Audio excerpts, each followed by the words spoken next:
Hai hai hai, kami dari kelompok 3 Geografi kelas 12 IPS 1 akan menunjukkan video geografi kami. Video apa tuh Kak Tea?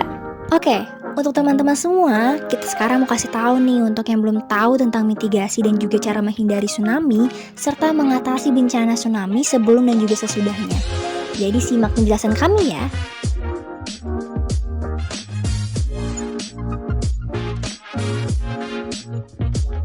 Jalan-jalan ke Biora.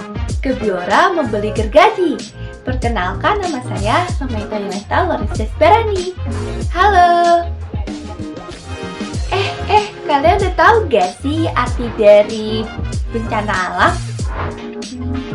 Yuk simak penjelasan aku.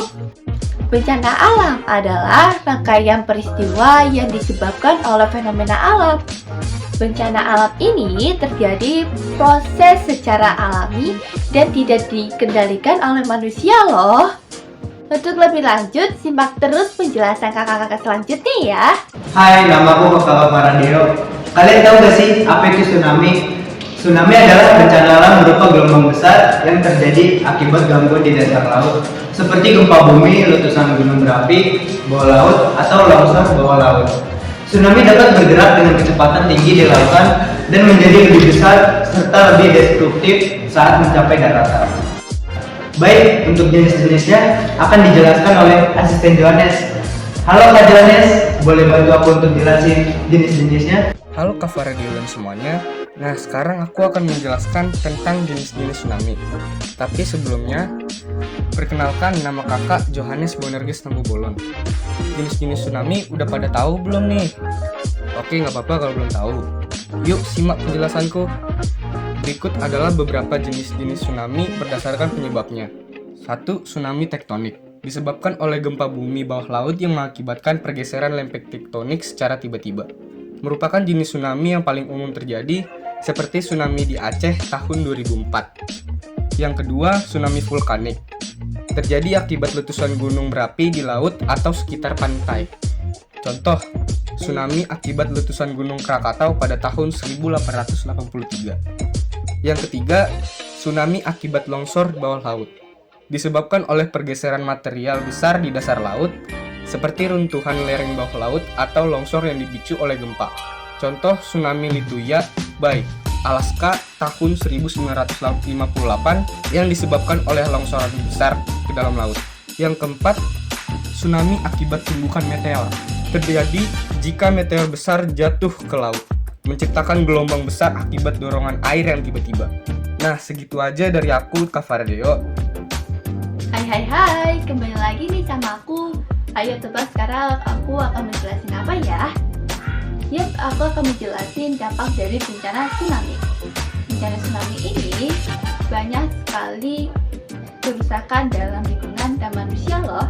Dampak di antara lainnya yaitu yang pertama, kerusakan dalam lingkungan. Karena sudah terjadinya bencana tsunami ini, dapat kerusakan terumbu karang dan lain sebagainya loh. Yang kedua, kerusakan dalam infrastruktur.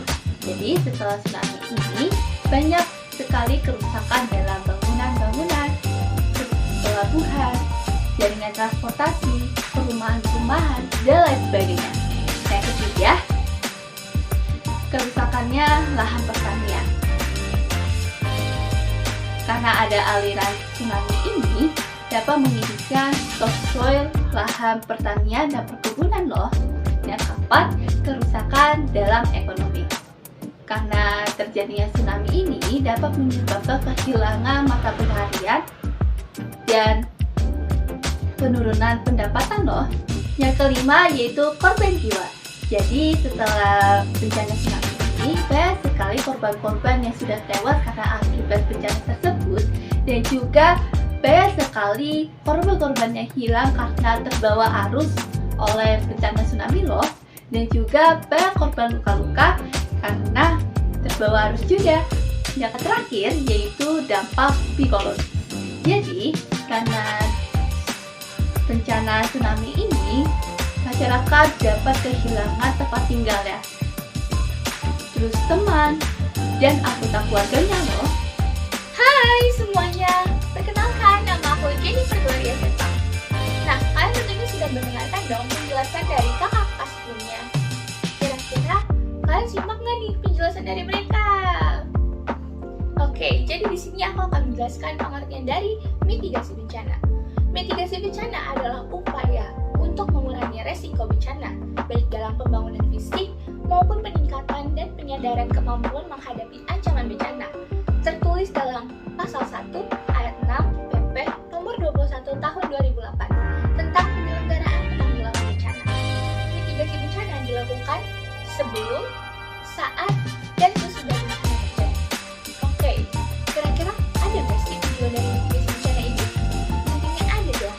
Tujuan dari mitigasi bencana yaitu sebagai landasan kepedoman dalam perencanaan pembangunan, sebagai ilmu pengetahuan baru bagi masyarakat, lalu untuk mengurangi dampak atau risiko khususnya bagi masyarakat.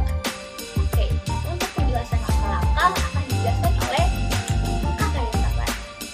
Terima kasih Kak Jennifer. Halo semuanya, saya Nova Panjaitan. Teman-teman di sini pernah nggak sih penasaran gimana kalau daerah teman-teman terkena bencana tsunami misalkan? Aku mau kasih dua pilihan kalau misalkan ada tsunami di daerah kalian. Kalian akan melakukan apa? Kalian akan melakukan di sebelah sini apa di sebelah sini? Atau kalian masih keliru karena kalian masih bingung apa sih yang seharusnya kita lakukan kalau misalnya ada tsunami? Baik, di sini aku akan menjelaskan bagaimana cara kalian mengatasi apabila terjadi tsunami, baik itu sebelum tsunami, saat tsunami, dan sesudah tsunami. Kita masuk yuk ke step pertama, sebelum tsunami. Oke, ada alat pengukur akan ada bencana tsunami atau tidak, namanya adalah buoy. Tapi bagi kalian yang tidak memiliki alat itu, tentu saja kalian bisa melihat dari pasang surut air pantai. Kenapa? Karena ketika tsunami ingin datang, surutnya itu tidak lazim, jadi dia terlalu dalam, jadi ini pantai dan itu airnya itu bakal masuk ke dalam dan itu kita bisa melihat permukaan pantai yang tidak biasa. Setelah kalian melihat seperti itu, kalian harus berjaga-jaga dan kalian bisa mengecek di BMKG pastinya. Apabila kalian sudah mendapatkan kabar kalau akan terjadi tsunami, maka sebaiknya kalian naik ke daerah yang lebih tinggi. Kalian melakukan evakuasi, atau kalian untuk beberapa daerah ada pantai yang memang sengaja ditaruh bangunan yang memiliki fondasi yang kuat. Jadi apabila tsunami datang, dia bisa menjadi tempat evakuasi warga. Namun alangkah baiknya kalau misalkan kalian untuk datang ke dataran lebih tinggi karena itu lebih mengurangi resiko kalian. Sesaat tsunami datang, apa yang harus kalian lakukan? Ya, kalian harus naik ke atas gunung atau kalian menggunakan sepeda motor kalian atau mobil kalian untuk pergi ke dataran yang lebih tinggi karena tsunami itu jarang orang yang bisa menghindari tsunami secara cepat. Namun apabila kalian tidak sempat, coba kalian cari di sekitar kalian apakah ada pohon kelapa atau pohon apapun yang akarnya itu kuat, memiliki akar kuat di tanahnya, jadi dia tidak akan terbawa arus tsunami begitu. Baik, kita lanjut ke sesudah tsunami. Ketika selesai tsunami, kita mengevakuasi warga, kita membantu korban-korban yang sudah terkena bencana tsunami, entah bentuk apapun, dan kita menanggulanginya dengan membangun kembali bangunan, lalu kita menanam pohon bakau di sekitar pantai supaya itu jadi pohon itu tidak mengikis tanah, sehingga apabila terjadi tsunami lagi itu bakal tertahan oleh pohon itu, dan juga bukan pohon sih, tumbuhan lebih tepatnya, dan juga dia tidak akan membawa tanah sehingga tsunami tidak terlalu berbahaya. Baik, kalian sudah tahu kan bagaimana caranya mengatasi apabila terjadi tsunami di daerah kalian. Stay safe ya teman-teman. Apabila kalian menonton film ini dan kalian akan menghadapi tsunami, mungkin untuk jaga-jaga kalian harus melakukan 3 langkah tersebut.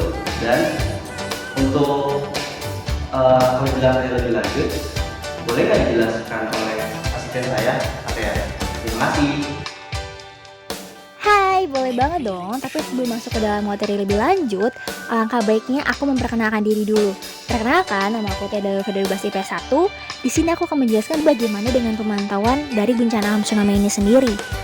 Dari Amerika Serikat sendiri ada nama jaringan program untuk memantau tsunami ataupun arus lautan, yaitu NOAA. NOAA adalah merupakan satelit yang dapat diandalkan untuk memperoleh informasi mengenai keadaan fisik lautan ataupun samudra dan juga atmosfer, yang bergantung pada jaringan sistem pengamatan seismik dan juga permukaan laut. Program tsunami NOAA menjalankan sistem peringatan tsunami Amerika Serikat. Kalau secara umum sendiri, dan Indonesia juga menggunakan itu dengan cara sistem peringatan dini tsunami melalui sistem pemantauan di darat dan juga di laut. Yang pertama, yaitu sistem pemantauan darat yang terdiri dari jaringan seismometer, broadband, dan juga GPS. Seismometer adalah sebuah jaringan sensor yang mengamati terjadi gempa bumi. Cara kerjanya itu mengukur gempa bumi dengan mengubah getaran akibat gelombang seismik menjadi sinyal listrik, menentukan seberapa besar gempa itu dan peluang terjadinya tsunami. Yang kedua adalah salah satu tanda paling umum dari terjadinya tsunami adalah surutnya air laut secara mendadak dan tidak biasa. Yang ketiga adalah teknologi DART, dikembangkan untuk mendeteksi dan mengukur gelombang tsunami di laut dengan tujuan meningkatkan pemahaman ilmiah tentang pembentukan dan juga perambatannya, dan untuk meningkatkan perkiraan dampaknya di sepanjang garis pantai yang sangat rentan. Yang keempat adalah sistem pemantauan laut yang terdiri dari buoy, tidal gauge, CCTV, kabel bawah laut, dan radar tsunami. Demikian penjelasan dari saya. Terima kasih. Oke, terima kasih penjelasannya Asisten TA. Demikian penjelasan dari kami. Kami harap dapat dimengerti. Terima kasih, sampai jumpa, dan God bless you.